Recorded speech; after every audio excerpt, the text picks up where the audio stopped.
Tudo que é novo é bom, tudo que é bom é da hora e tudo que é da hora está na TV União. Alcance, visualização, repercussão. O sinal via satélite da TV União atinge um raio de mais de 30 milhões de pessoas em 7 estados: Ceará, Maranhão, Rio Grande do Norte, Acre, Mato Grosso, Distrito Federal e São Paulo. E aqui, mais uma vez, estamos nós com uma programação jovem de cara e de coração, jornalismo independente e crítico de mãos dadas com o cidadão.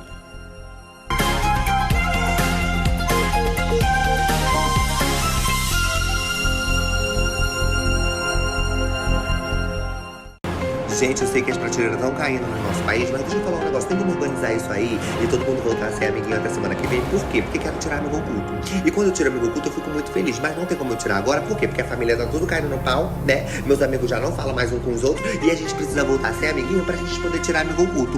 Então vou desenhar uma picanha em cima desse meu alcatra. Aí, ó. Que picanha falsa ou alcatra. Aqui é a verdadeira picanha.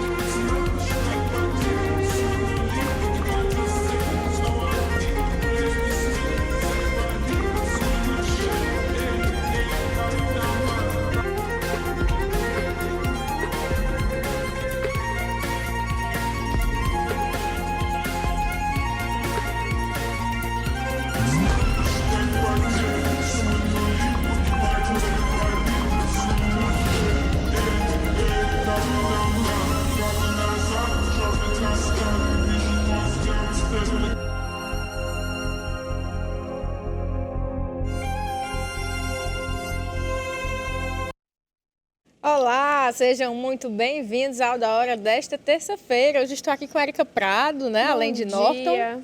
Bom dia, boa tarde, boa noite, né? Boa qualquer hora. Boa qualquer hora, como diz o Rubão. Isso mesmo.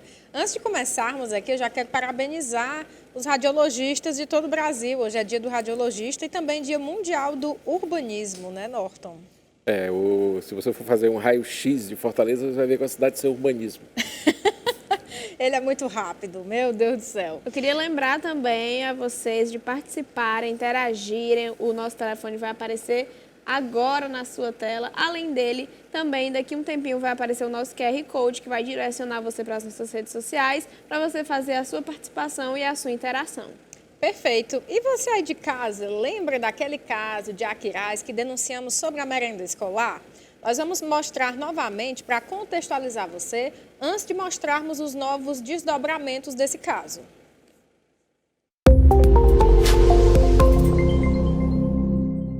Em Aquiraz, compraram merenda escolar em papelaria.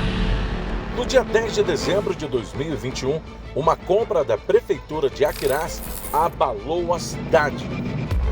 Uma papelaria de Maranguape foi contratada para fornecer merenda escolar das escolas públicas da cidade. A papelaria deveria entregar cerca de 30 toneladas de alimento ao município de Aquiraz, sendo 5 toneladas de carne. Em Aquiraz, nem câmara frigorífica existe. A empresa contratada não tem caminhões frigoríficos. E as escolas do município estavam em regime semipresencial, com metade dos alunos em casa. Os recursos utilizados pela Prefeitura de Aquiraz vieram de verbas federais, como PENAI Fundamental, PENAI Creche, PENAI Pré-Escola, EJA, Quilombolas e Mais Educação Fundamental. A denúncia será conduzida pelo Ministério Público Federal. Uma CPI foi aberta na Câmara Municipal de Aquiraz e já se fala em impeachment do prefeito. O prefeito de Aquiraz é Bruno Gonçalves. O ex-deputado estadual, filho do prefeito Eusébio Alcilon Gonçalves, presidente do PL, partido do presidente Jair Bolsonaro. Em 2020, Bruno Gonçalves foi denunciado em crime eleitoral pelo então candidato a prefeito de Fortaleza, Capitão Wagner. Mas hoje, Bruno Gonçalves e Capitão Wagner são aliados. Vai ficar por isso mesmo? TV União, de mãos dadas com o cidadão. Após toda essa repercussão, foi realizada uma inspeção na Prefeitura de Aquiraz. Vamos conferir mais detalhes. O Ministério Público do Ceará realizou na manhã desta segunda-feira uma inspeção na Prefeitura de Aquiraz a respeito da suspeita de irregularidades na compra de merenda escolar no município. A investigação está sendo feita pela Procuradoria dos Crimes contra a Administração Pública após uma denúncia sobre o caso. Em nota, a assessoria do Ministério Público confirmou a inspeção e informou que as investigações estão em andamento. Já a Prefeitura de Aquiraz, por meio da assessoria de imprensa, informou que recebeu a inspeção e disponibilizou todas as informações e documentos solicitados pelo Ministério Público, como também mobilizou a Controladoria, a Procuradoria e a Secretaria Municipal de Educação para prestarem quaisquer esclarecimentos ao órgão. Ainda em Aquiraz, a suspensão de investigações por outro motivo. Veja. O juiz Francisco Marcelo Alves Nobre, da primeira vara civil da comarca de Aquiraz, suspendeu os trabalhos da comissão processante na Câmara Municipal que investiga o prefeito Bruno Gonçalves por aumento da folha de pagamento durante o período crítico da pandemia de Covid-19 em 2021. Norton. Olha, Aquiraz é um assunto que a gente gostaria de falar bastante, né? Mas se esperava para amanhã o impeachment do prefeito, né? A Câmara estava preparada para votar. Aí você tem mais uma vez essa intromissão do Poder Judiciário dentro desse jogo. É um assunto que está aí, um assunto que mexeu bastante com a cidade. Ele pode até ter essa vitória o prefeito lá, o Bruno Gonçalves, né? O filho do Acilon Gonçalves, que é o cara o presidente do PL aqui do Ceará, ligado ao partido do Bolsonaro. É o partido do Bolsonaro. Ele pode até ter essa vitória jurídica no tribunal e tal, mas vai ser uma vitória, a famosa vitória de pirro, né? Que é uma batalha que, para ele ganhar, vai custar muito. Mas a situação dele, do ponto de vista de popularidade na cidade, é muito crítica, tá? Não é uma coisa que ele pode se dizer assim, confortável em relação a toda essa situação. Está todo mundo reclamando muito. E agora fica mais essa lenda, né? Tipo assim, o judiciário é lento para muitas coisas, mas ele é rápido quando assuntos que envolvem o poder diretamente, né? Inclusive, Norton, você falou que é lento para algumas coisas, a Érica tem mais informações sobre isso. A morosidade processual no Poder Judiciário ou simplesmente morosidade da Justiça é a causa da lentidão dos processos e atos judiciais. No Brasil, o órgão que atua como canal de comunicação para queixas da população sobre a lentidade do Judiciário é a ouvidoria do CNJ, Conselho Nacional de Justiça. Qualquer cidadão pode acionar a ouvidoria do CNJ pelas redes sociais para fazer reclamações contra membros ou órgãos do Judiciário. Dados do relatório Justiça em números divulgados pelo CNJ demonstram que a taxa de congestionamento do Judiciário está muito alta. Norton? É o que a gente está falando, tipo, para alguns processos correm muito rápido e outros processos demoram Uma eternidade, né? Aí tem já, são esquecidos praticamente. Tem processos que estão já concluídos para a sentença, que eles simplesmente não são dados.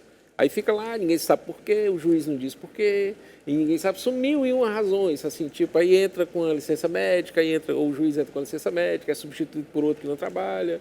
Aí tem os servidores que dão apoio aos juízes, que são que retardam muito esse processo. Não, também. me veio uma coisa aqui na cabeça, eles ganham tão bem para trabalhar assim. Ganham muito bem, eles ganham acima de... Por que será? O que será fora auxílio, a causa, né? Auxílio isso, auxílio aquilo outro, né? Sabe?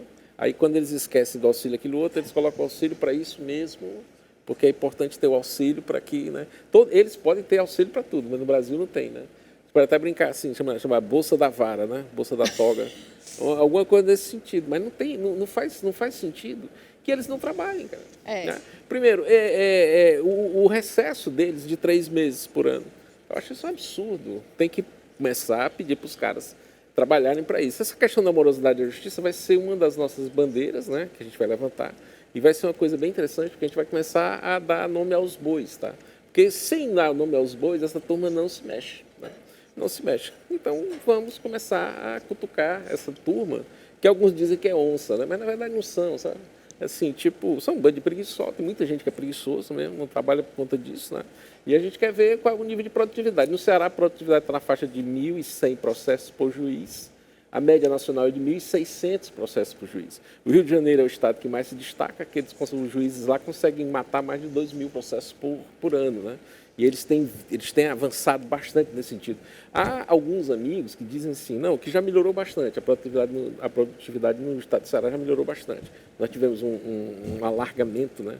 Uma expansão territorial dos nossos fóruns, isso é uma coisa importante, isso é uma coisa relevante, é uma coisa que a gente deve aplaudir, né? Porque a justiça ficou, vamos dizer assim, mais próxima das pessoas, né? E agora a gente quer que essa coisa, que se tenha, primeiro, algum critério de julgamento, que o rito processual aconteça, que ele não fique com essa coisa de processo com 2 anos, aposentadorias que precisam ser voltadas e não são, na questão da ouvidoria do CNJ, quem mais aciona a ouvidoria são pessoas idosas.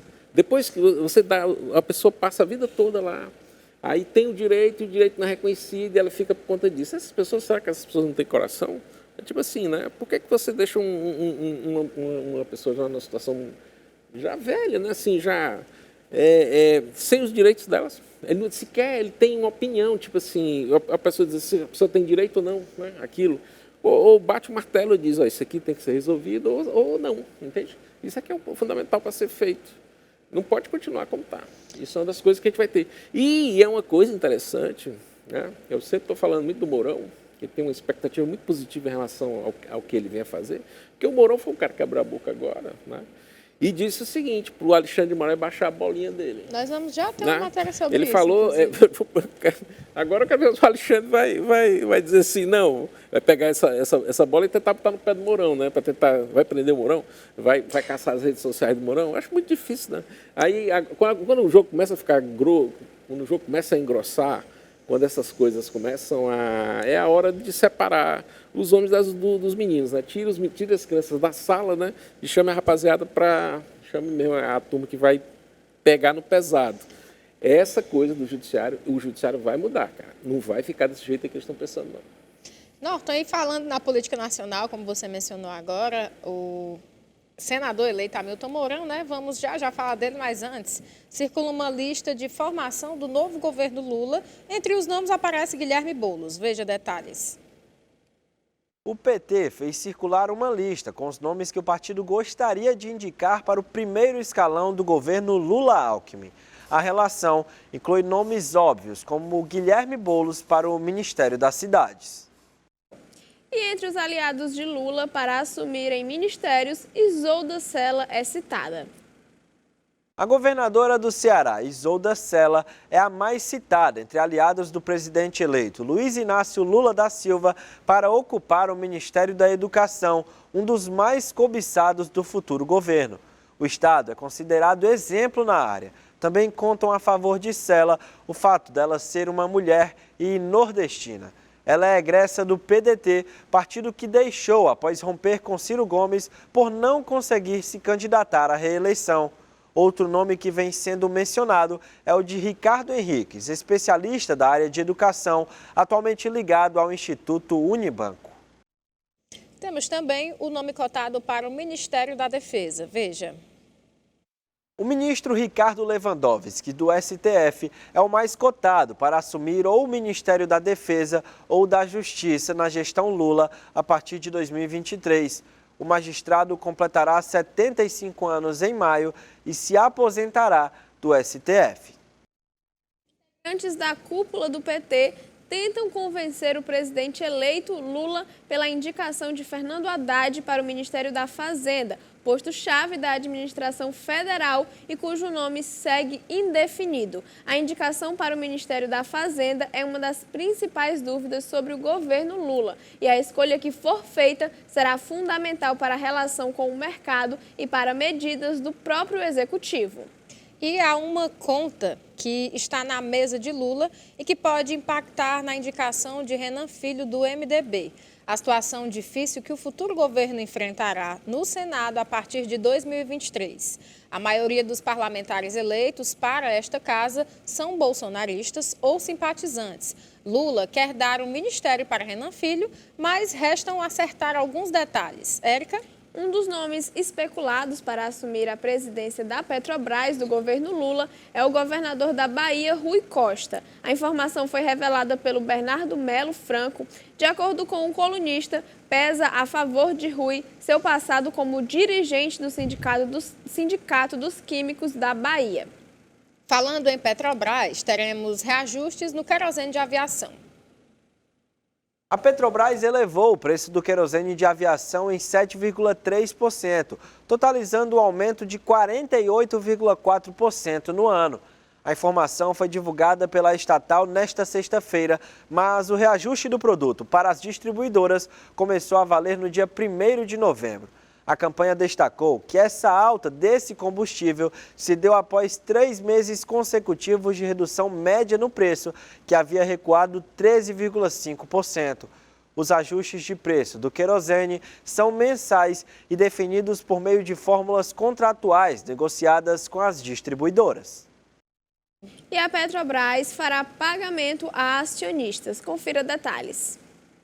A Petrobras comunicou na última quinta que o Conselho de Administração aprovou o pagamento de dividendos no valor de aproximadamente R$ 3,34 por ação preferencial ou ordinária. O total pago aos detentores das mais de 13 bilhões de ações da estatal no mercado financeiro será de cerca de 43 bilhões e 700 milhões de reais. O pagamento aos acionistas será feito em 2 parcelas iguais, uma em 20 de dezembro desse ano e outra em 19 de janeiro de 2023. Em cada uma dessas datas, será pago R$ 1,67 por ação preferencial e ordinária. Norton, o que é que você tem a me dizer desses nomes que estão sendo mencionados para os ministérios, inclusive para a presidência da Petrobras, como é o caso do Rui Costa? Dos nomes de ministérios temos aí Guilherme Boulos, Isolda Sela, Fernando Haddad, quem foi mais, Érica? Me recorda? Lewandowski também. Lewandowski também. O Lewandowski é o seguinte, como ele vai se apresentar em maio, estão dizendo para ele, mas ele quer mesmo a embaixada em Portugal, por razões óbvias, né? Que a pessoa passar um tempozinho lá em Portugal, ficar lá naquela coisa, né? É linda a embaixada de lá, né? Aí você fica lá em Portugal, o Lewandowski quer mesmo a embaixada. Eu acho que a defesa vai ficar um negócio complicado, porque tem muita gente puxando, né? Aí o que é que vai acontecer? Eu estou falando que o Lewandowski sai, aí o Zanini, que é o advogado do Lula, mais um advogado do PT para o STF, né? Para completar essa nossa bancada de estrelas, né? Vamos dizer assim, do Poder Judiciário. Aí, na sequência, você tem, eu acho que é boato essa história do Boulos, que seria uma provocação. É uma coisa também, assim, dizer assim, o Stedley do desenvolvimento agrário também, eu acho que esse apesar dessa coisa toda do MST, tem muita coisa positiva em relação a quebrar esse tabu da reforma agrária no Brasil. Foi uma coisa muito assim, a terra ficou uma coisa muito tabu no país e a gente tem um monte de terra e essas terras não são distribuídas. E as pessoas ficam sem poder trabalhar, as pessoas ficam... E esse setor de agricultura orgânica está crescendo bem, tá? Tem muita coisa bonitinha no STF, no MST. Mel, tem muito arroz de boa qualidade. Tem castanhas, tem uma série de produtos que eles são produtivos, eles não são também essa coisa toda que a turma está inventando, não. O problema deles é que os filhos deles, do MST, da primeira geração, eles não entraram, eles foram reforçar esse MTST, que é esse movimento do sem-teto, virou sem-teto, que é essa turma que onde o Boulos está, né? Então, imagina... colocar o Boulos como ministro das cidades, eles só querem dizer que vai ter mesmo, aí vai ser uma coisa muito complicada. Eu acredito que o Lula vai ter juízo, o Lula já está escanteando, já tem uma briga lá entre o Renan Calheiros e o Arthur Lira, é uma briga mesmo assim de tabefe alagoano, né? Aquela turma do pessoal que é do olho amarelo, como o pessoal diz, né? Só tem menino bom, sabe? Aí eles ficam lá no fight mesmo violento. Mas o Lula já está conversando com o Arthur Lira agora, para tentar fazer umas coisas. Aí eles estão querendo dizer que não vão aprovar o orçamento secreto, vai virar o secretão. Aí querem as emendas de volta. Tem toda uma série uma cortina de fumaça em relação a essas nomeações do Lula agora. O Lula estava doente até ontem, né? Estavam dizendo que ele estava doente, que estava mal e tal. Aí o cara já apareceu de novo, já ficou essa coisa. Então vai ter muito boato. Concretamente, o que a gente vai ter é o relatório amanhã, que não deve vir muito doce para o STF, né? Esse relatório sobre as urnas eletrônicas, que eles vão dizer praticamente lá que o nosso voto não é seguro. Norton, e Renan Calheiros deu sua opinião sobre a PEC de transição. Aliado de Lula, o ex-presidente do Senado, Renan Calheiros, defendeu que o novo governo não faça acordo com o Centrão para aprovar a proposta de emenda à Constituição que garantiria o Auxílio Brasil de R$ 600 no ano que vem. Nas palavras de Renan, é desnecessário, basta fazer consulta ao Tribunal de Contas da União e editar uma medida provisória quando tomar posse. De acordo com o MDBista, o ajuste orçamentário baseado em uma MP salvaria o novo governo de depender dos votos de partidos que fizeram parte da base de sustentação do governo Jair Bolsonaro, como o PP e o PL. E segundo José Guimarães, hoje Lula e Arthur Lira se reunirão.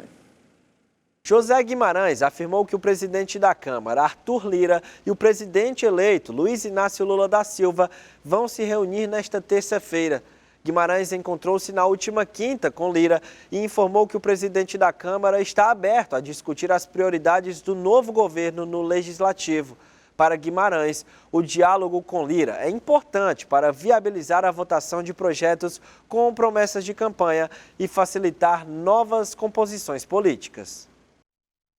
Paulo Guedes dá sua opinião sobre como será a relação do governo Lula com o Congresso.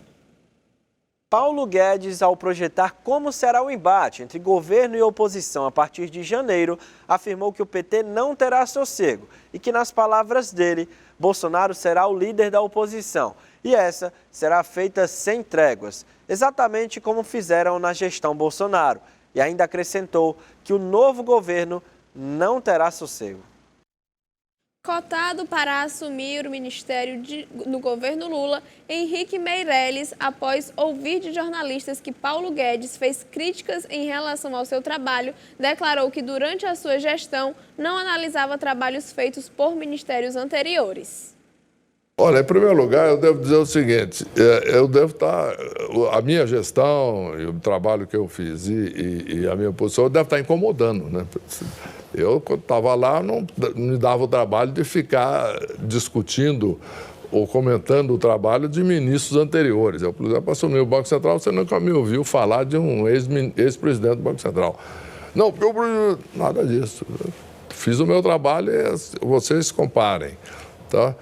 A mesma coisa no Ministério da Fazenda. Não, porque o ministro tal, etc. Não, mesmo que eu tivesse algumas opiniões, não necessariamente muito positivas, deixa isso é uma questão do julgamento do público, julgamento.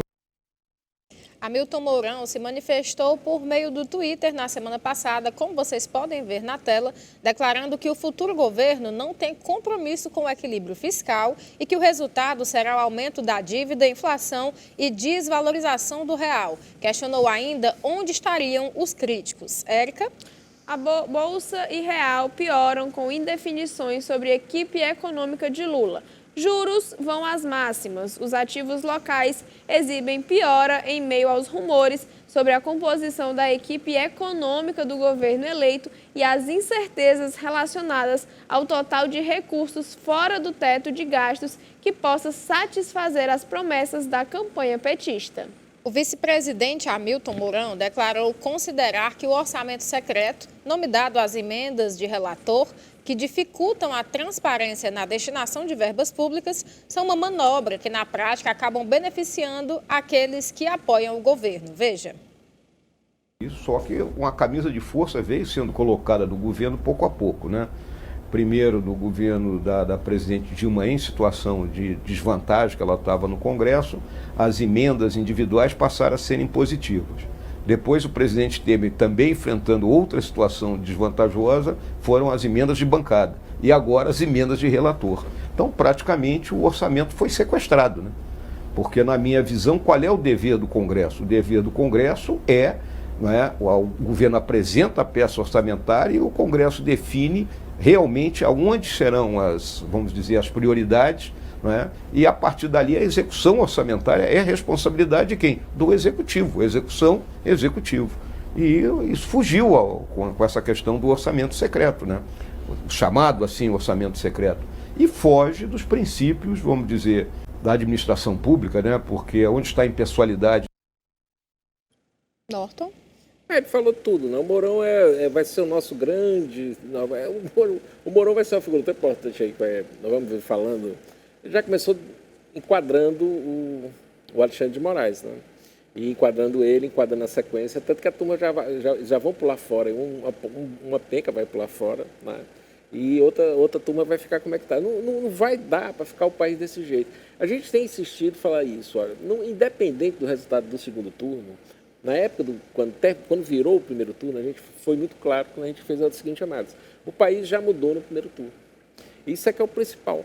E aí tem que adquirir essa musculatura e essa resistência para que se lute em relação a essas outras coisas e que a gente continue avançando. Porque, veja, está toda uma esculhambação sendo armada para a América Latina, não é só para o Brasil, tá? Essa coisa desse despacho praticamente que aconteceu na Ucrânia, eles vão tentar, a União Europeia vai vir toda para a América Latina e vai tentar fazer daqui essa nova Ucrânia, para impedir essa integração americana, que é importantíssima, que a gente tem, entende? Os Estados Unidos hoje muda lá, praticamente o Biden hoje já dança, e aí essa situação do mundo vai mudando. E as pessoas têm que entender também isso. Essas pontes, elas estão todas linkadas, né? A gente começa a ver toda essa costura, essa linha, essa agulha da globalização, ela costurou quase tudo no mundo. É isso, gente. Voltamos no próximo bloco com esse e outros tantos assuntos.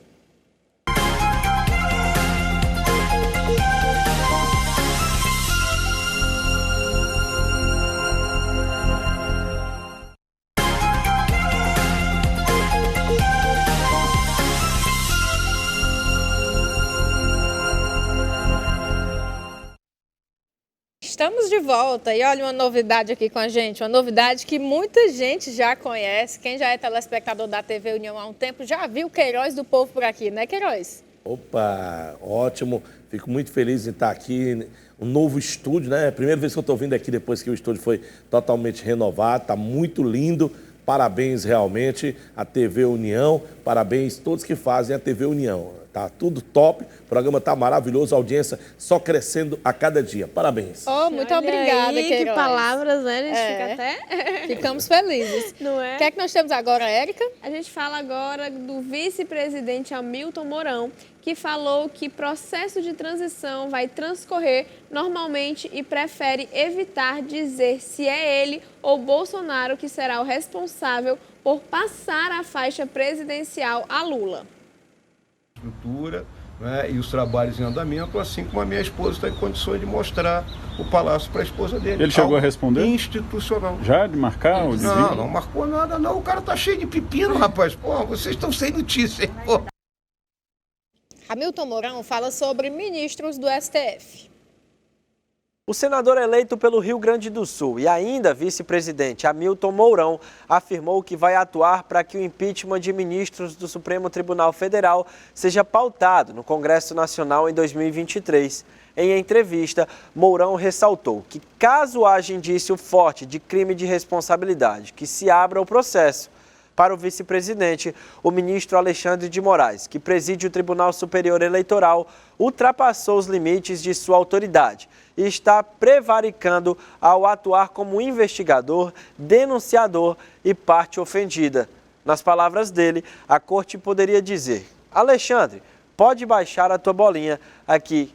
Está errado isso que você está fazendo, não vamos aprovar essas suas medidas. Palavras de Hamilton Mourão.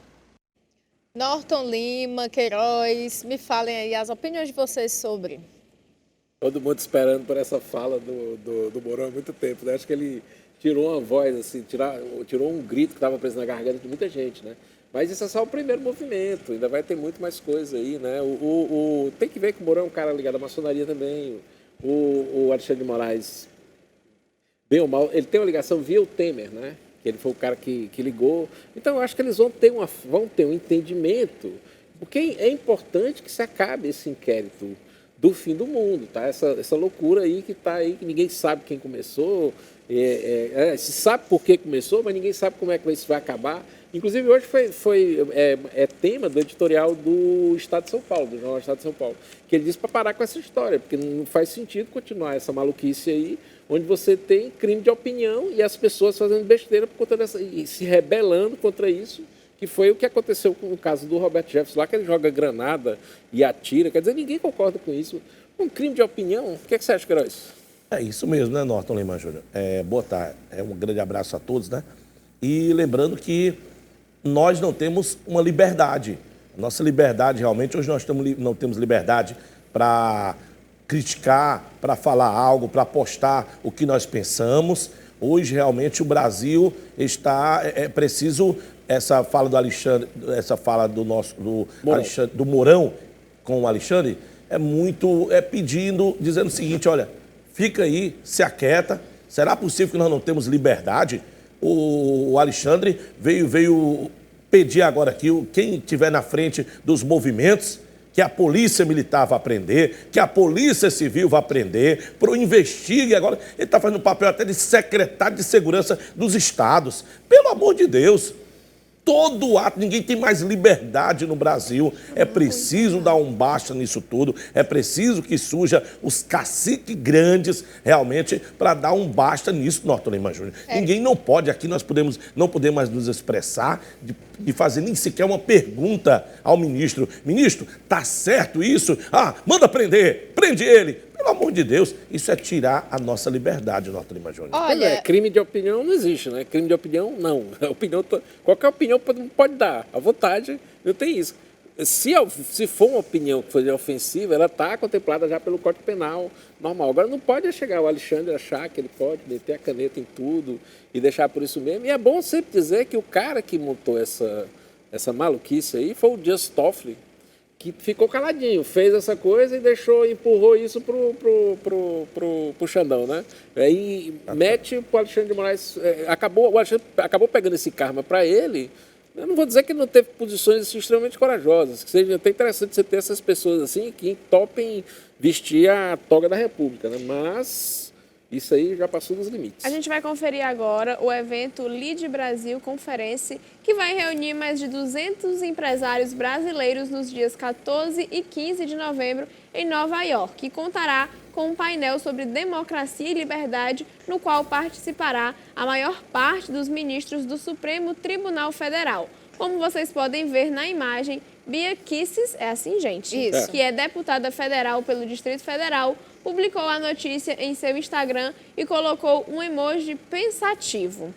Norton? O que a gente não deixa de ser engraçado, que eles vão para os Estados Unidos falar sobre liberdade de expressão. Agora, é importante que se diga o seguinte, olha, o Brasil está muito... não está bem nessa... Vocês deem um Google aí, né? Para ver o que é que vai aparecer de críticas ao essas votações aí, essas interferências incríveis do nosso Supremo em relação à questão de liberdade. O mundo está dando muita chibatada no Brasil em relação a isso, tá? É bom que as pessoas entendam. Agora não deixa de ser irônico, o cara vai para os Estados Unidos para falar sobre liberdade de expressão, o que é que ele vai dizer? Lá é uma coisa seguinte, é proibido proibir. Ou se tem liberdade para falar até contra o Supremo, ou não se tem liberdade. Tá? Isso é uma coisa que a emenda número 1 deles lá, é uma coisa que não tem conversa. É tipo assim, nos Estados Unidos é diferente, então o Brasil é diferente daqui. Eles não podem tutelar, eles não podem censurar, eles não podem mandar prender, como no caso, quase prende aqui 8 empresários brasileiros porque tinham feito emitido uma opinião em grupo de WhatsApp. Quer dizer, são coisas completamente absurdas que ninguém topa isso, né? Norton, antes do Queiroz dar a opinião dele, eu vou exibir agora um momento em que... nós vamos para um rápido intervalo. Já eu vou mostrar esse vídeo, vocês fiquem aí, que é sobre Luiz Roberto Barroso, que é ministro do STF e teve que sair praticamente fugido de um local. Voltamos já.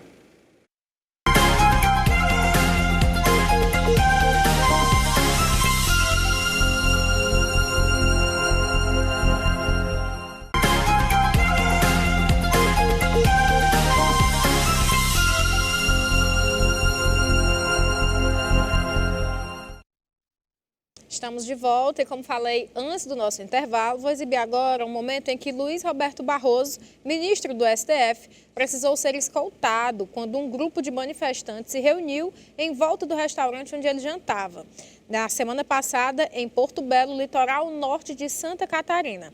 A Polícia Militar precisou ser chamada para ajudar a equipe de segurança do STF a fazer a escolta. No meio da audiência nem deu pra... Eu brinquei com ele, que eleição não se ganha, se toma. Eu queria lhe apresentar, você fez a referência, está com som? Não, pode ser que sim, pode ser que não. Norton, houve um probleminha aqui, nós exibimos o momento errado, mas nem foi tão errado assim, porque nós já íamos abordar esse assunto. Nesse vídeo que você viu agora, Luiz Roberto Barroso fala que eleição não se ganha, se toma. Isso lembra muito, é bom lembrar que o Brasil já teve um período onde um ministro da Fazenda, que foi o Rubens Recupero, falou o seguinte, que os índices negativos ele escondia, né? Ele omitia, e que os índices só mostravam os índices positivos. E que ele disse assim, eu não tenho escrúpulos em relação a isso, né? E isso causou a queda dele, um escândalo da parabólica. Aí o Barroso fala essa loucura aí, né? Que eleição não se ganha, se toma, e fica por isso mesmo. Essa história dele aí, do Barroso, está sendo muito ilustrativa desse nosso viés, né? Esse ativismo judiciário e tal que está tendo aí dentro do Supremo. Não está sendo muito bom para o Brasil essa imagem que o STF está sendo projetada a partir dessa fala do Barroso de que eleição não se ganha, se toma.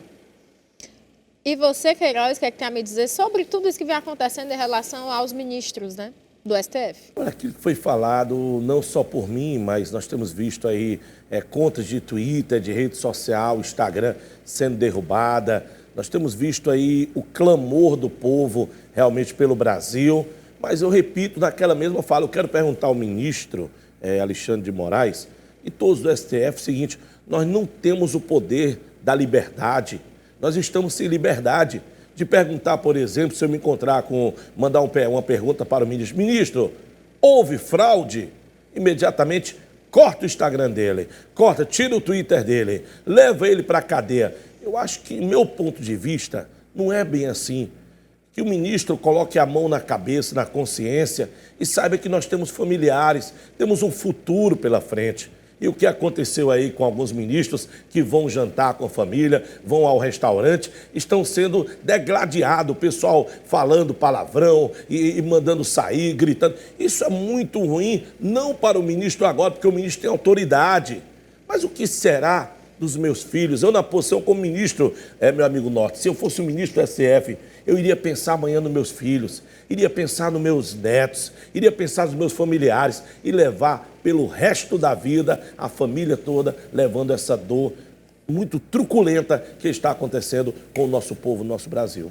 Érica Prado, aliás, desculpa interromper, vou solicitar aqui já, nós teremos, Érica, o que nós temos agora? O Alexandre de Moraes retira da pauta o julgamento sobre prestação de contas da campanha petista de 2018. Vamos conferir. O ministro Alexandre de Moraes, presidente do Tribunal Superior Eleitoral, retirou da pauta virtual do plenário o julgamento sobre a prestação de contas da campanha presidencial de 2018 do Partido dos Trabalhadores. A medida atende a pedido dos advogados da legenda. A defesa alegou que o caso deveria ser adiado porque há um laudo pericial pendente de análise. A questão começaria a ser discutida nesta sexta, com prazo para a inserção dos votos até a próxima quinta-feira. E nós temos novidades em relação ao processo de Roberto Jefferson. Confira. A ministra Rosa Weber, presidente do STF, vai ser a nova relatora do processo contra o deputado Roberto Jefferson, preso no dia 23 do mês passado, após atacar policiais federais com granadas e um fuzil. A defesa de Jefferson pediu à Justiça Federal a suspeição do ministro Alexandre de Moraes em todos os processos contra o ex-deputado, inclusive a ação que motivou a sua prisão. E esta quarta-feira está marcada como o dia em que o Ministério da Defesa entregará relatório sobre a fiscalização das urnas. O Ministério da Defesa informa que no próximo dia 9 de novembro, quarta-feira, será encaminhado ao TSE o relatório do trabalho de fiscalização do sistema eletrônico de votação realizado pela equipe de técnicos militares das Forças Armadas. José Genuíno fala sobre as Forças Armadas. Veja. Eu partia da seguinte ideia: todo país que as Forças Armadas exerceram o poder, elas ficaram invariavelmente sucateadas. Porque para exercer o poder, eles precisam de cacetete, tanque, bomba de gás lacrimogênio, baioneta e ocupar os cargos públicos. Então, elas ficam vendidas, sucateadas. E que os Estados Unidos, numa determinada época, desejava que as Forças Armadas fosse polícia interna, para combater prioritariamente as drogas, a lei antidroga, porque a defesa do mundo ocidental seria feita pelo Império Americano. Genuíno, além de impedir a tutela militar, Lula precisa impedir o que chamou de tutela do teto de gastos. Norton, Queiroz, o que é que vocês acham dessas medidas, desses acontecimentos? Cara, essa fala do Genuíno foi uma das coisas mais desastrosas que eu já vi. Assim, foi uma sequência de absurdos, né? E mostrou também a falta de visão que ele tem em relação à própria construção do que são as forças militares no Brasil. Tá? Ele chegou a falar, por exemplo, que as forças militares do Brasil, as forças militares, as forças armadas, sempre foram ligadas à coroa, por conta da coroa portuguesa, ele falou isso, por conta da defesa que nós fizemos daquela invasão da França no Rio de Janeiro. Ele diz que aí essa é a origem da nossa marinha, e a Batalha de Guararapes em Pernambuco, que ele fala que aí é a origem do nosso exército. O nosso exército, essa coisa, sempre defendeu como se fosse um interesse que não era nosso, né? É uma coisa completamente idiota de se ouvir e mais absurda ainda de se tentar usar esse argumento para justificar as coisas, né? O Genuíno é isso, né? Um cara que tem aí numa história dele pessoal uma coisa muito complicada. Ele tem uma boa análise, ele faz uma boa análise das coisas, mas como a análise que ele está fazendo é carregada de premissas falsas, né? Aí ela se torna toda uma indução ao erro lógico, que a gente chama, né? Do ponto de vista da lógica. E ele começa a falar essas maluquices aí. Bom, tá aí, ele é irmão do nosso José Guimarães, né? Ele é um cara muito forte. O PT está muito forte nesse sentido. Esses caras estão atuando muito forte em bastidores. Ó. Zé Disseu, José Genuíno, né? Aí você tem o Stedley, né?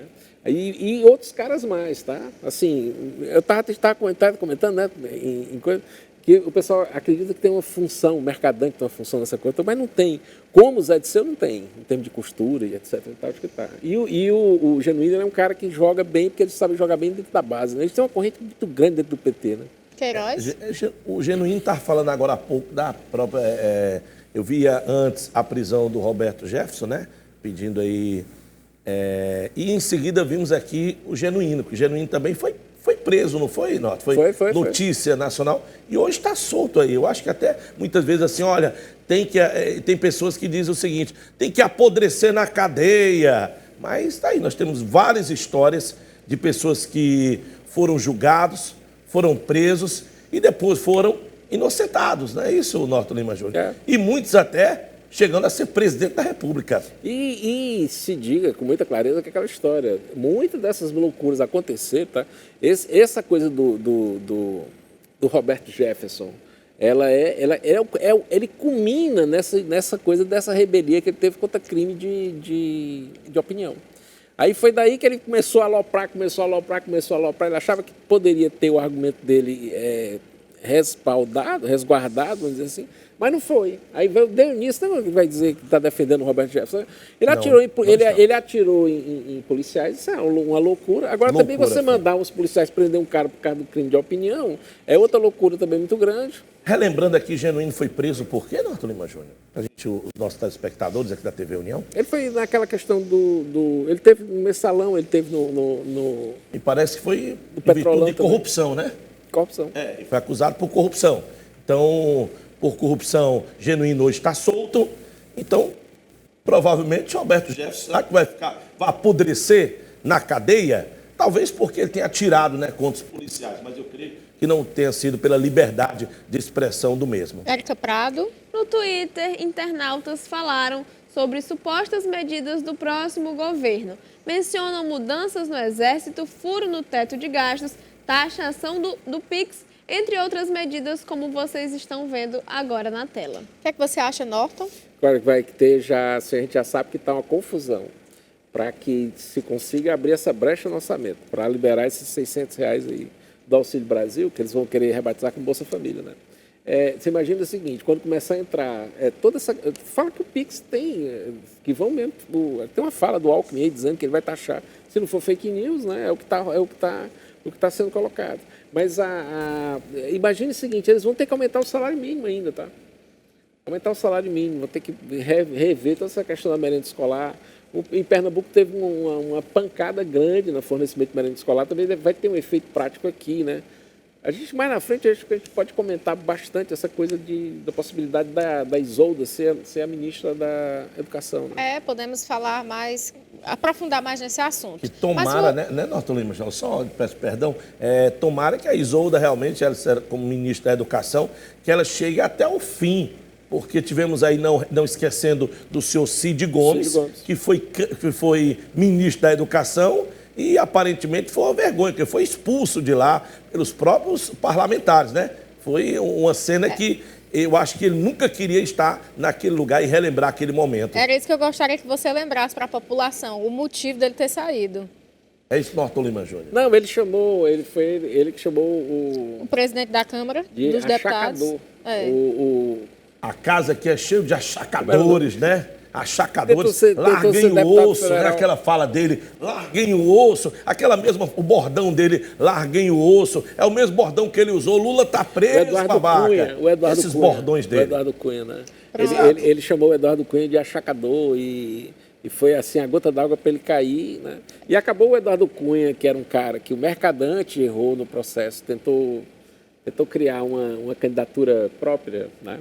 Para disputar contra o Eduardo Cunha. E eles estão alertando o Lula para que ele não cometa esse erro de novo, que ele não lance ninguém agora contra o Arthur Lira. Né? O Pacheco muito dificilmente fica no Senado. Como nós mostramos aqui agora, está previsto para ter um encontro hoje, né? De Lula com Arthur Lira. Não, eles devem estar conversando. Devem estar conversando. E que o Renan Calheiros está ficando louco por conta disso, né?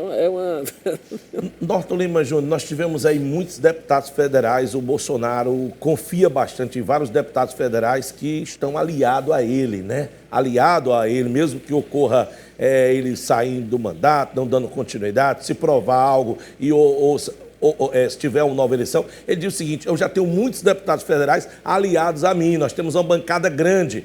Mas eu pergunto, eu pergunto ao meu amigo Norton e a você que está assistindo TV União, será que essa bancada vai ser fiel da mesma forma que foi infiel total à bancada de vereadores que era oposição aqui em Fortaleza, porque aqui muitos aliados ao Bolsonaro votaram no candidato à presidência da casa, que era aliado ao Ciro, né, Norton Lima Júnior? Será que isso vai acontecer lá? Eles vão ser fiéis realmente, ou vai ser uma bancada realmente que diz que é fiel e na hora H vacila?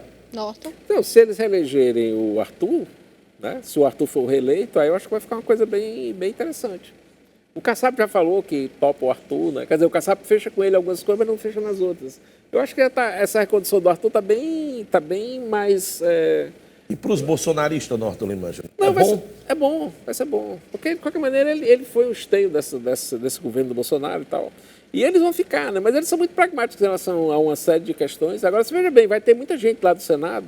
Aliás, no Senado vai ter uma turma muito mais, que eu acho muito mais ligada ao Bolsonaro. Não ao Bolsonaro em si, sabe? Porque você não pode dizer que o Mourão é um cara que seja... Ele é muito superior ao Bolsonaro em vários aspectos, tá? Em vários aspectos. A construção do pensamento dele, na estratégia... Pela patente, né? Eu estou falando do cara que é capitão, outro que é o cara que é general.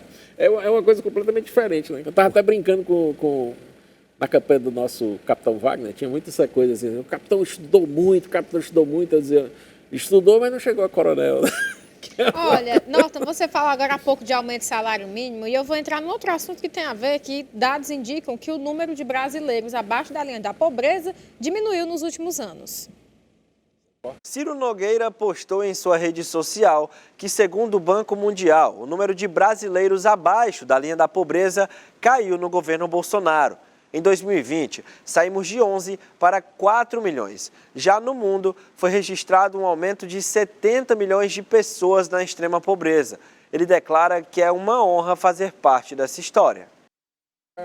E os internautas se manifestaram no Twitter em relação a essa queda da extrema pobreza no Brasil, como vocês podem ver nas imagens. As pessoas declararam que os feitos de Bolsonaro e Guedes ficarão para a história.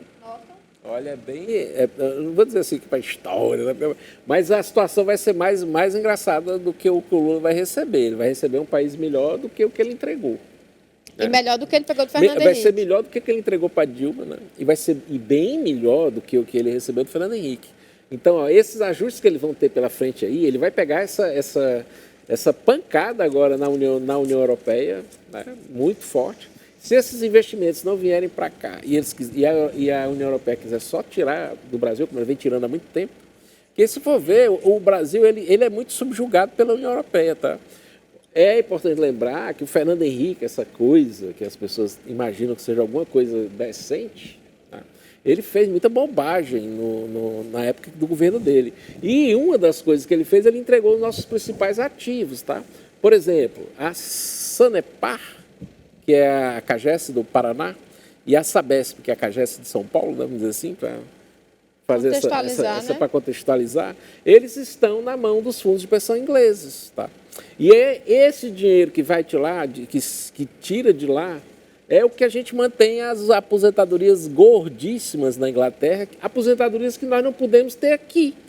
É importante até que quem esteja vendo o programa agora, que esteja pagando aposentadoria complementar, para se aposentar em breve, ter essa faixa de 50 anos, 55 anos e tal, ele tem que lembrar que quando ele tiver com 65, ele vai levar uma lapada, como todos os aposentados do Brasil estão levando. Isso é uma coisa verdadeiramente absurda, que não faz parte da nossa ética. Isso não é brasileiro, tu entende? O brasileiro não vai fazer uma sacanagem com o velho nunca, com o idoso. Não tem como. É uma coisa que tem que ser respeitada. O brasileiro, desde criança, a gente escuta respeitar os mais velhos. Respeite os mais velhos. O país tem que respeitar os seus idosos. Não pode ficar essa molecagem que está aí. E não é política nossa. Isso não é política do Brasil, tá? Isso é uma coisa que vem de fora para cá e eles conseguem implantar de maneira muito violenta. Eu acho que essa questão da aposentadoria tem que ser uma coisa que tem que ser revista. Esse Congresso vai ter que enfrentar isso. O Lula não pode agora, né? Não pode de maneira alguma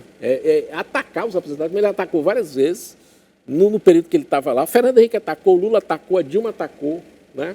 Aí o Bolsonaro atacou também. O Temer atacou, o Bolsonaro atacou também, tá? Só não mexeu no Exército, que ele não mexa agora, que não invente de mexer nas nossas Forças Armadas, porque também já era demais, entende? Aí porque já estava uma desvalorização salarial absurda, né? E tem que valorizar, tem que valorizar professor, eles tentaram fazer isso, tem que garantir essa questão dos professores, os nossos policiais, em todas as escalas, eles têm que ter essas garantias, né? E os nossos médicos. Não pode também ficar essa maluquice, porque isso aí é o que é o tripé do Estado, vamos dizer assim. O Estado tem que basicamente servir para isso, né? Alguns caras que estão aí já, mais no legislativo, assim, aqueles grandes marajás, aquelas figuras malucas lá, essa turma já, por mim não, esses aí podem taxar à vontade, mas eles não são taxados. Queiroz?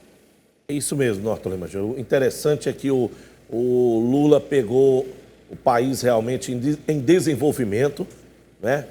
E entregou realmente da forma que o povo sabe como foi entregue o Brasil. E agora, novamente, pega o Brasil praticamente em desenvolvimento, mais uma vez. Que tudo está indo bem, tudo está dando certo. Agora, eu vi aí sobre taxar o PIX. Olha, é algo que a periferia, o povo pobre, o povo sofrido, está vivendo feliz sem ter o PIX taxado. Que tem pessoas negociando com o PIX, o vendedor de din-din, o vendedor ali de coxinha no meio da rua, de salgadinho. Mas isso foi dito que seria só especulação do ato, né? Até flanelinha. Flanelinha hoje tem um PIX. Pelo amor de Deus. Todo mundo. É que eles vão taxar também a energia solar. teve essa isso coisa nós temos toda, um né? assunto Mas sobre. também, né, sobre Temos isso aí, já. né? Mas Pelo amor. antes, Érica Prado, o que é que nós temos ainda em manifestações do Twitter? Pois é, em manifestações no Twitter em relação aos feitos de Bolsonaro desses últimos dias, como você pode ver na imagem, esse internauta mostra um decreto de ontem em que supostamente nomeia a irmã de Paulo Guedes para o Conselho Nacional de Educação. Esse é um documento que poderia ter sido perfeitamente montado. A gente não tem certeza se isso é, de fato, um decreto. Né, Norton? Não, mas é porque o Guedes tem coisas positivas e tem coisas muito negativas em relação a ele. Né? Sobretudo, por exemplo, essa fala que ele faz em cima do Meirelles. Sim. Dizendo que o Meirelles soltou o teto de gastos, aí depois pulou fora. Aí o Meirelles é um cara muito mais estabelecido que ele, né? Um cara que, dentro desse circuito da Eurásia, ele é muito mais escutado do que ele, que é o que interessa pra gente. Ó. De novidades assim que tem, por exemplo, nós não tivemos uma filiação mais do bloco... É uma coisa engraçada, porque os petistas não vão ter como fugir disso agora. Por que o Brasil está virando mais do bloco ocidental, mais ligado à União Europeia, do que propriamente aos BRICS, tá? Isso com o Meirelles teria essa condição com a China de maneira muito mais clara. Se eles colocarem o Haddad para ser ministro da Fazenda, ou o Alexandre Padilha, né? Ou a própria Gleice, que eu já ouvi falar também, que aí se prepare para essa argentinação, né? Essa venezuelização do Brasil vai ser uma coisa muito forte. Mas não vão conseguir, tá? O Brasil está diferente hoje, essa política de pesos e contrapesos está muito mais forte, muito mais estabelecida, e o Lula não vai ter essa moleza no Congresso que algumas pessoas estão dizendo aí, tá? Que ele já teria maioria antes de não sei o que lá, não sei o que, não é bem assim, não. As pessoas que estão no Congresso, teve uma renovação alta, elas foram votadas, elas sabem o que é enfrentar uma campanha, elas sabem que a opinião pública tem que ter um peso dentro do mandato delas. Não vai ser essa maluquice aí que eles estão acreditando que é só chegar no poder e eu virei um imperador. Norton, e o Felipe Dávila, que foi candidato do Partido Novo à presidência da República este ano, declara que é vergonhoso ver parte do empresariado brasileiro puxando o saco de Lula após a eleição. Eu fico muito bravo como cidadão quando eu vejo parte da classe empresarial já puxando o saco do Lula. É um absurdo isso.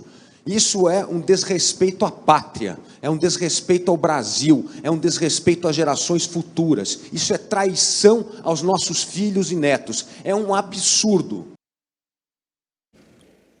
Queiroz. Empresariado babão, né? Olha, o que nós temos de empresariado babão realmente, a verdade é essa, Norton Lima Júnior. E não só empresários, como nós temos também aí pastores aí puxando o saco, já que dizer Lula é o diabo e já está convidando o Lula para celebrar o culto com ele. É uma vergonha, Norton Lima Júnior. Na realidade, eu até comentei isso esses dias, que gente escrota ou de todas as outras denominações que vocês queiram colocar, tem em todo lugar. Tem todas as igrejas, tem todas as partes da sociedade, porque a sociedade tem gente assim, né? Érica, e o que nós temos agora? Sobre o fato da suspensão de redes sociais de Carla Zambelli, ela falou por meio das redes sociais do esposo que é através das redes que ela reporta eventos, faz questionamentos, traz conhecimentos informativos e divulga sua agenda, que não divulgou a sua viagem para os Estados Unidos, porque não teve como, já que todas as suas contas foram censuradas, inclusive o WhatsApp, e que a sua ida ao país foi para buscar ajuda internacional. E Carla Zambelli... Vou revelar para vocês por que eu vim para os Estados Unidos. A minha equipe está fazendo um material robusto sobre os problemas que nós estamos passando no Brasil em relação aos nossos direitos humanos. E eu vou levar até Washington, Interamericana de Direitos Humanos, e dizer o que a gente está passando. O mundo precisa saber o que a gente está passando. O mundo precisa saber que existe um homem no Brasil que quer acabar com o direito de falar, que quer acabar com o direito de falar, de se expressar, e que se julga acima de tudo e de todos. Algumas pessoas me disseram assim, mas você vai enfrentar, ele vai acabar te colocando na cadeia. Eu vou lhe dizer uma coisa, do jeito que estão as coisas, cadeia não faz diferença nenhuma. Eu já estou numa prisão. E um dos principais nomes da bancada evangélica no Congresso, o deputado Cezinha de Madureira, aliado do presidente Bolsonaro, falou que o Fogo Amigo partiu de outra parte da base de Bolsonaro às vésperas do segundo turno e ele responsabiliza especialmente a deputada Carla Zambelli. Nas palavras dele, traição foi a apunhalada que o presidente recebeu nas costas com a deputada correndo na rua com a arma na mão, talvez por um deslize mental, segundo as palavras do parlamentar. Norton e Queiroz, quero saber as considerações de vocês em relação a isso. Norton, hoje muita gente está criticando Carla Zambelli, como esse mesmo criticou Carla Zambelli, aquela atitude, etc. Mas ali, se fosse uma feminista realmente, alguém da esquerda fazendo aquilo, seria uma notícia totalmente diferente, né? Fez certo, a atitude dela foi correta e tal. E com os deputados que estão criticando a Carla Zambelli, deputados federais, vocês que estão criticando a Carla Zambelli, faz o seguinte, faz o mesmo que ela está fazendo, não fique escondido dentro de casa com medinho de perder o mandato. Ela disse, tanto faz como tanto fez, estou aqui lutando na hora certa. E vocês estão fazendo o quê? Então, medinho de ser preso, de perder o mandato. A mamata, Norton Lima Júnior. Bom, essa coisa de sair correndo com o revólver foi um negócio meio doido mesmo, não tenho o que falar, né? Mas assim, ela disse uma frase aí, tem uma lógica e tem uma coisa para se respeitar.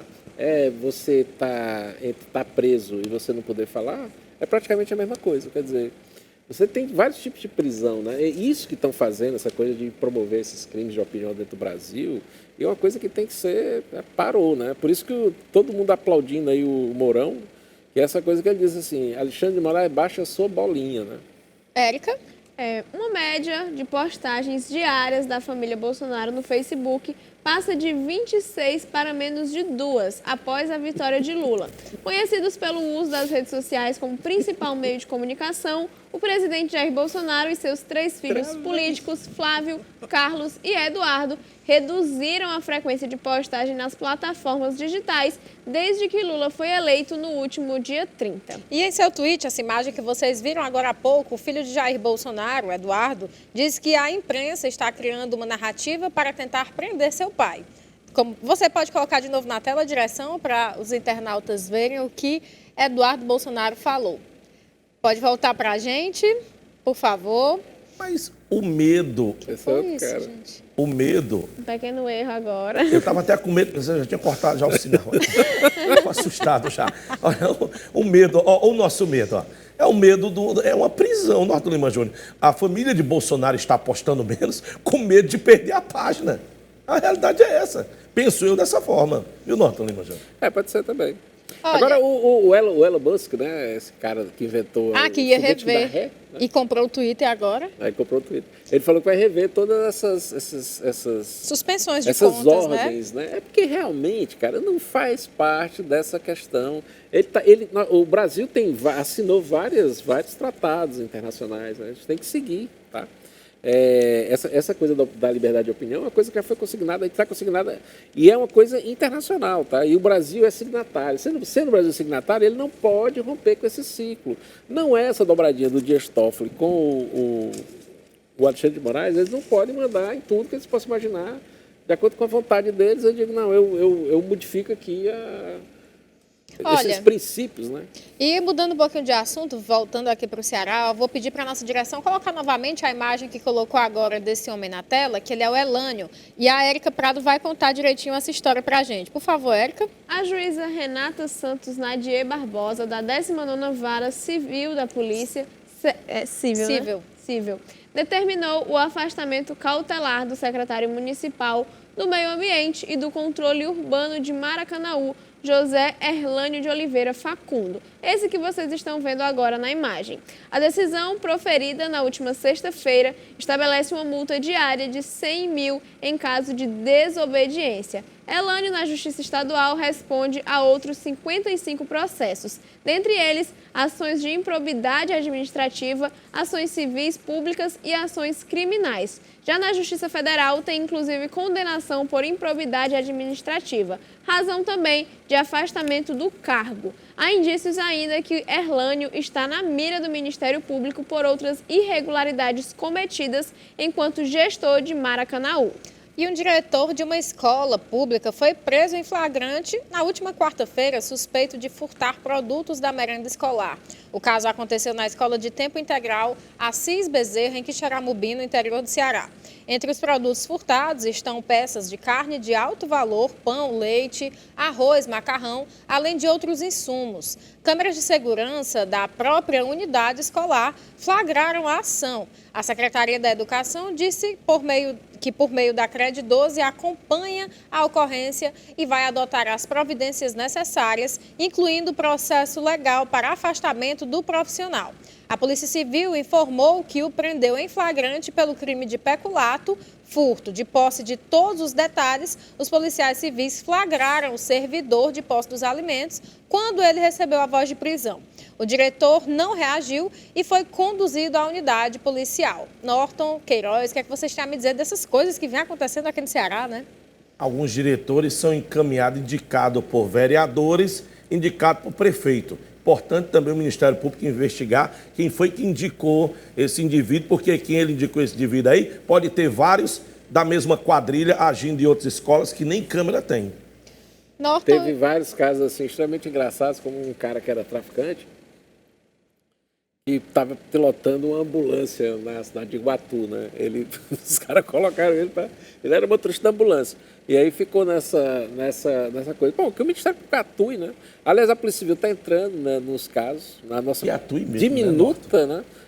A nossa diminuta Polícia Civil, eles não querem, desde a época do governo do Tasso, houve um desmantelamento da Polícia Civil no estado do Ceará, para que impedisse as investigações. Essa que é a verdade, que ninguém queria, tipo, os nossos policiais, que são carreiras de Estado, não são carreiras de governo, eles têm lá, eles estão com a farda, eles estão vestidos com as armaduras do Estado, vamos dizer assim, do Estado Democrático Cearense, né, de direito cearense e tal. Eles são os caras que estão lá. Todo esse desmantelamento que aconteceu, tomara que isso seja retomado. Investigado, Norton, e que as pessoas cada vez mais se toquem disso, tá? Teve o caso lá do Piauí recente, que teve o roubo lá no transporte coletivo, no transporte escolar. Sim. Que eles fizeram. Inclusive com esse cara aí que está... Esse Wellington Dias, né? Que é o senador, que foi eleito senador, que é um dos pontífices da transição do Lula. Que a Polícia Federal entrou e levou rebocado, né, puxou 28 servidores da Secretaria de Educação. Tá? Então não é uma coisa que quem tiver nessas funções, tá, de chefe de licitação, preste atenção nisso, que essa turma vai dar corda para você, bota você nesse carguinho aí e depois te pede para tu suprimir etapas legais, assim, né, para que sejam aprovadas as pessoas que eles querem lá. Mas as responsabilidades, elas estão caindo. Norton, e a partir dessa semana, os municípios de São Benedito, Iguatu, Crateús e Sobral passam a receber voos da Azul, em uma parceria da companhia com o governo do Ceará, uma medida super importante para o turismo e a economia do nosso estado. Érica? E você aí de casa que pretende fazer a instalação de placas solar na sua residência ou empreendimento, veja novidades sobre o assunto. A partir de 6 de janeiro de 2023, quem instalar placas solares terá que pagar uma tarifa de utilização do sistema de distribuição, a taxa que ficou popularmente conhecida como taxação do sol. Quem começar a gerar energia ainda nesse ano, contudo, ganha isenção da cobrança até 2045. A proximidade do fim dessa janela de oportunidade tem levado os cearenses a correr para realizar a instalação ainda nesse ano. Empresas de energia solar estão registrando um aumento de até 120% na procura nos últimos 2 meses. A taxa cobre o custo da utilização da rede de transmissão da distribuidora de energia, no caso do Ceará, a Enel. E aí, Queiroz do Povo? Taxar o sol, pelo amor de Deus. Falando em energia, lá em Caucaia, meu amigo Norton Lima Júnior. Atenção, Isolda, a senhora que vai assumir a parte da educação, vamos torcer para a senhora assumir, aí Deus abençoe, que as energias aqui no estado do Ceará sejam pagas a taxa das energias das escolas. Porque lá em Caucaia os alunos estão saindo mais cedo de uma escola porque não foi pago, segundo informações, a conta de energia. Inclusive, Norton Lima Júnior, eu vou sair daqui para lá e depois eu passo no zap para o senhor para lhe informar aí sobre se foi pago a conta da luz ou é um fake news. Dizem que os alunos estão saindo mais cedo das escolas de Caucaia porque não foi pago a conta de luz. Uma vergonha, Norton Lima Júnior. Olha, estamos chegando ao fim do nosso Da Hora. Norton, quero que você dê suas considerações finais, por favor. Bom, os fatos estão aí, estão acontecendo, vocês fiquem ligados. Amanhã vai ser um dia muito turbulento, tá? Porque vão se apresentar, as Forças Armadas vão apresentar o relatório das urnas e isso vai dar pelo que a gente já está sabendo, eles vão indicar que o voto não é seguro no Brasil. Tá? Isso vai ser uma coisa muito grave, isso vai alimentar bastante aí essas ondas de protesto e tal. A gente não mostrou muitos protestos, mas os protestos continuam, tá? Eles estão avançando de volume e que, né, esse nosso poder judiciário crie juízo, né? Érica Prado, suas considerações finais. Votadas, sempre um grande prazer estar aqui, né? Muito bem. É isso, gente. Até amanhã. Uma boa terça-feira e amanhã aguardo vocês aqui. Até amanhã.